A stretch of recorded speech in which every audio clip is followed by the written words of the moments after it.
اچھا جی قبر میں چلے گئے، کتنے سوال ہوتے ہیں قبر میں؟ بولے کتنے سوال ہوں گے؟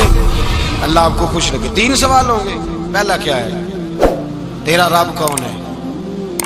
میں مثال دینے لگا ہوں، کسی نے انکار کر دیا، کہنے لگا ہا ہیتا لا ادری، میں نہیں جانتا، تو اللہ کو نہیں مانتا تو چاہیے نا رب جہنم میں ڈال دے، پر اللہ نے دوزخ میں نہیں ڈالا، نہیں ڈالا۔ ابھی دوسرا سوال پوچھو، ماں دینوں کا، تیرا دین کیا ہے؟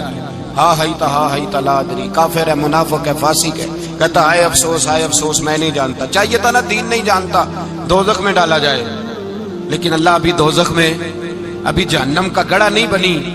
فرمایا تیسرا سوال پوچھو، حضور کا چہرہ دکھایا، ما کنتا تقول فی حق ھذا الرجل، ان کے بارے میں کیا کہتا تھا؟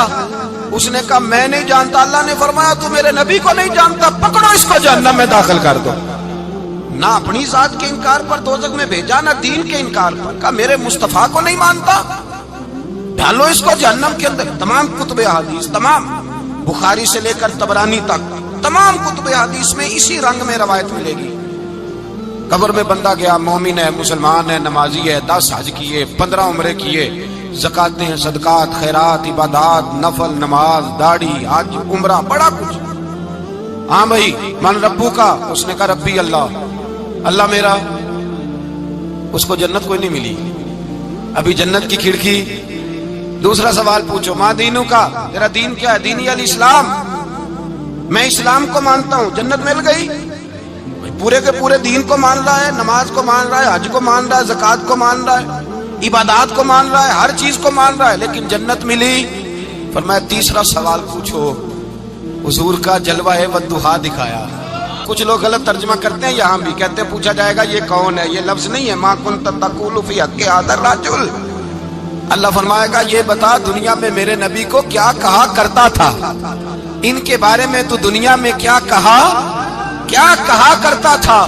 تو جو کہا کرتا تھا وہ کہہ کے اسی وقت پکار اٹھے گا کہ میں کہا کرتا تھا یا نبی پکارا کر، میں یہ کہا کرتا تھا یا نبی، میں یہ کہا کرتا تھا کہ دشمن احمد پہ شدت کیجئے، ملحدوں سے کیا مربت کیجئے، اور شرک ٹھہرے جس میں تعظیم حبیب، اس برے مذہب پہ لعنت کیجئے، اور مثل فارس زلزلے ہوں نجد میں ذکر آیات ولادت کیجئے، اور غیظ میں جل جائے بے دینوں کے دل، یا رسول اللہ کی کثرت کیجئے، یا رسول اللہ کی کثرت۔ میں یہ کہا کرتا تھا۔ اچھا اس نے اللہ کو مانا، دین کو مانا، جنت نہیں ملی۔ جب کہنے لگا نا ہوا محمد الرسول اللہ صلی اللہ علیہ وسلم، جب حضور کو پہچانا، حضور کو، نبی پاک کو پہچانا، تو فرمایا نہیں میرے یار کو جانتا ہے، اب کھول دو جنت کا دروازہ۔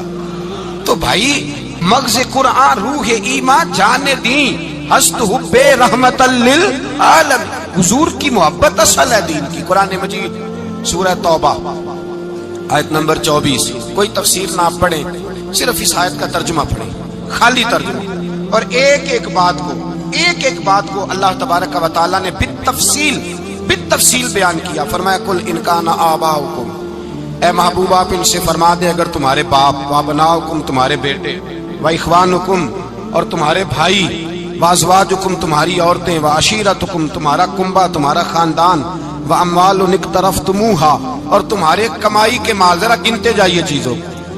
فرمایا محبوب کہہ دے تمہارے باپ بھی، تمہارے بیٹے بھی، تمہارے بھائی بھی، تمہاری عورتیں بھی، تمہارا سارا ہی خاندان، بات ہی ختم کر دی، تمہارا سارا ہی خاندان، واموال اقترفتموہا اور تمہارا کمایا ہوا مال۔ ایک مال وہ ہوتا ہے جو بندے نے کمایا نہیں ہوتا، آیا ہوتا ہے، آئے اور کمائے میں جو آیا ہوتا ہے اس کی قدر نہیں ہوتی۔ اللہ فرماتے ہیں واموال اقترفتموہا، تمہارا کمایا ہوا مال، وتجارت تخشون کسادہا اور تمہاری وہ تجارت جو تم نے محنت کر کے کاروبار چمکایا ہے اور تم ڈرتے ہو کہ نقصان نہ ہو جائے، ومساکن تردونہا اور تمہارا وہ رہنے کا مکان جو تمہیں بڑے پسند ہیں۔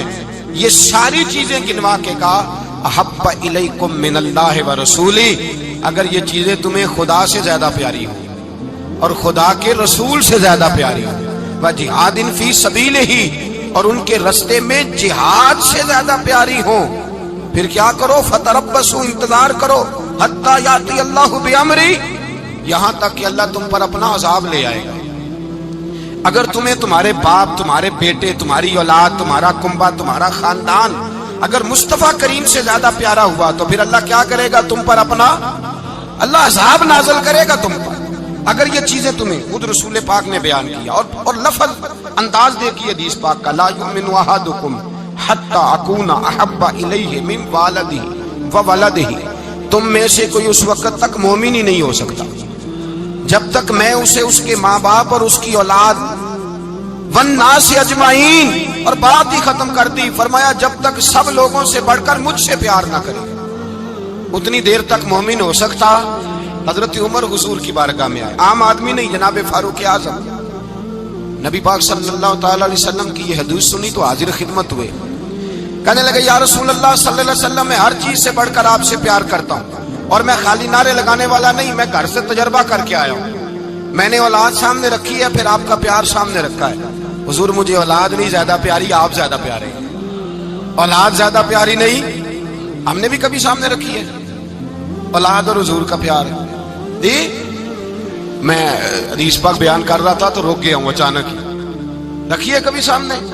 جی اگر رکھی ہوتی نا تو بیٹے کو پہلے بٹھا کے اس کو کہتے بیٹے پہلے قرآن سیکھ، پہلے حضور کا فرمان سیکھ. بیٹا جیسے ہی بڑا ہوتا کونپلیں داڑھی کی نکلتی، اگر حضور سے پیار ہوتا تو اماں اسے کہتی بیٹا داڑھی نہ مڑانا، یہ مصطفیٰ کا طریقہ ہے. اگر نبی پاک سے محبت ہوتی نا میرے بھائی، اگر کامل پیار ہوتا تو ابا جی نصیحت کرتے کہ بیٹا خبردار داڑھی چھوٹی بھی نہ کرانا، یہ رسول اللہ کی سنت ہے. لیکن ہم نے ابھی اس چیز کو سامنے، ابھی نعرہ ہی ہے، ابھی خالی میلاد میں محبت کرتے ہیں، ابھی خالی معراج شریف والے دن ہی پیار کرتے ہیں، ابھی اس کے اصل رنگ تک نہیں آئے. سنیے اور غور کیجیے. حضرت عمر عرض کرنے لگے یا رسول اللہ صلی اللہ علیہ وسلم میں نے اولاد سامنے بٹھائی ہے، پھر آپ کا چہرہ سامنے لایا ہوں. حضور مجھے اولاد نہیں پیاری، آپ ہی زیادہ پیارے. پھر عرض کی حضور میں نے کل کمائی، کل جمع پونجی لا کے اپنے سامنے رکھی ہے، مجھے مال پیارا نہیں، آپ زیادہ پیارے. یا رسول اللہ صلی اللہ علیہ وسلم میں نے ماں باپ کے چہرے سامنے رکھے ہیں، بہن بھائیوں کو رکھا ہے، رشتہ داروں کو رکھا ہے، دوستوں یاروں کو رکھا ہے، مجھے وہ نہیں پیارے، آپ پیارے. اور حضور پھر میں نے اپنا علاقہ اور قبیلہ بھی سامنے رکھا ہے.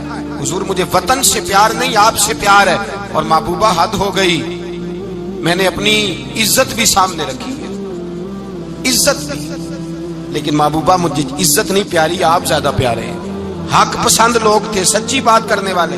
حضرت عمر کہنے لگے یا رسول اللہ صلی اللہ علیہ وسلم پھر میں نے اپنے نفس کو، اپنی جان کو، اپنی روح کو سامنے رکھا ہے، مجھے لگتا ہے کہ جان مجھے زیادہ پیاری ہے. یہ نہیں کہا کہ زیادہ پیاری ہے، مجھے سمجھ رہے ہیں بات کو، مجھے لگتا ہے کہ جان مجھے آپ سے. میرے رسول پاک نے دست مبارک اٹھایا اور جناب عمر کے سینے پہ مارا، فرمایا عمر جا، ابھی تو تیرا ایمان ہی مکمل نہیں ہوا. اگر تو اپنی جان سے بڑھ کر مجھ سے پیار نہیں کرتا تو تیرا ایمان مکمل ہے، تیرا ایمان مکمل ہے، تیرا ایمان مکمل. حضرت عمر کہتے حضور کا ہاتھ لگا تو میں نے اعلان کیا، میں نے کہا محبوبہ تیرے دست مبارک نے خیر کر دی ہے. حضور اب مجھے آپ جان سے بھی زیادہ پیارے ہو گئے، آپ اشارہ کریں میں جان قربان کرنے کو بھی تیار ہوں. آپ مجھے اصل میں نا ٹی وی پہ بیٹھتا ہے ایک اینکر بیچارہ جو 3 لاکھ روپیہ تنخواہ لیتا ہے یا 6 لاکھ، اس نے حق حلال کرنی ہوتی ہے اپنی کمائی. ٹی وی پہ بیٹھا ہے بیچارہ، نہ اس کو دین کے حروف ابجد کا پتہ ہے، وہ ٹی وی پہ بیٹھا ہے، اب جس پارٹی سے پیسے لیتا ہے اس کا وہ نمک خاری کا حق ادا کرتا ہے. کہتے جی حضور نے اپنے دشمن کو معاف کیا ہے. مولوی سخت بات کرتے ہیں، حضور نے اپنے دشمن کو. آپ کسی پارٹی کے لیڈر کے خلاف دوسری پارٹی کا بیان کبھی سنیں، اس لیڈر سے پیار کرنے والے اتنی اتنی لمبی زبانیں کھول کے ٹی وی پہ آ جاتے ہیں، اور وہ لفظ جو میڈیا پر اور اسمبلی میں ویسے ہی قانون کا حصہ نہیں وہ بھی بول دیے جاتے ہیں.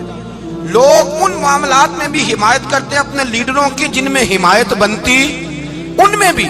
اور ذات رسالت کی بات آتی ہے تو کہتے ہیں نہیں حضور نے معاف کیا ہے، مولوی جذباتی ہوتا ہے، یہ ایسے تو نہیں نہ ہوتا. تجھے اصل میں پتہ نہیں، تو پیار کرتا ہے ڈالر سے، تو پیار کرتا ہے شہرت سے، اور جو پیار کرتے ہیں نا مدینے کے ٹکڑوں سے، جو کھاتے ہیں نا رسول اللہ کے نام کا صدقہ، جو حضور کے نام کا. امیر ملت پیر جماعت علی شاہ صاحب محدث علی پوری رحمت اللہ علیہ فرماتے ہیں پاکستان بن رہا تھا تو اس وقت تو یہی بتایا گیا تھا نا کہ پاکستان کا مطلب کیا، پاکستان کا مطلب کیا، لا الہ الا اللہ.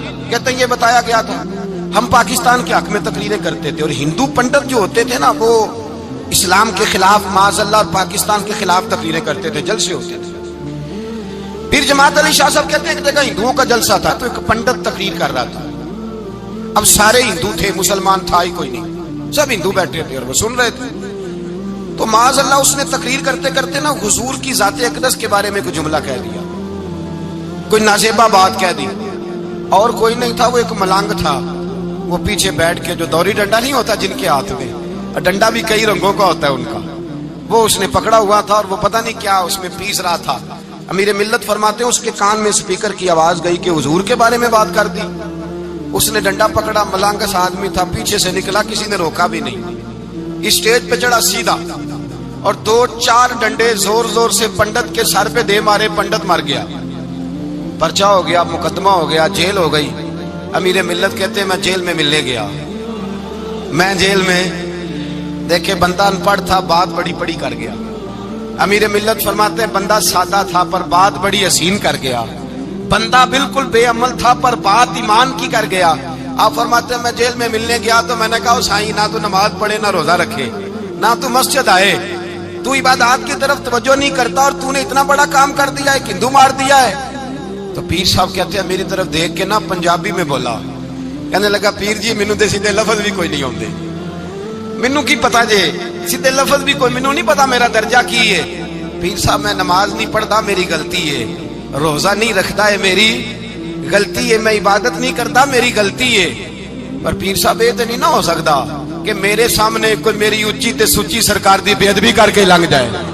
لفظ بڑے کمال کہہ گیا، کہنے لگا پیر صاحب میں گناہگار ہوں پر اپنے نبی کا غدار نہیں ہوں۔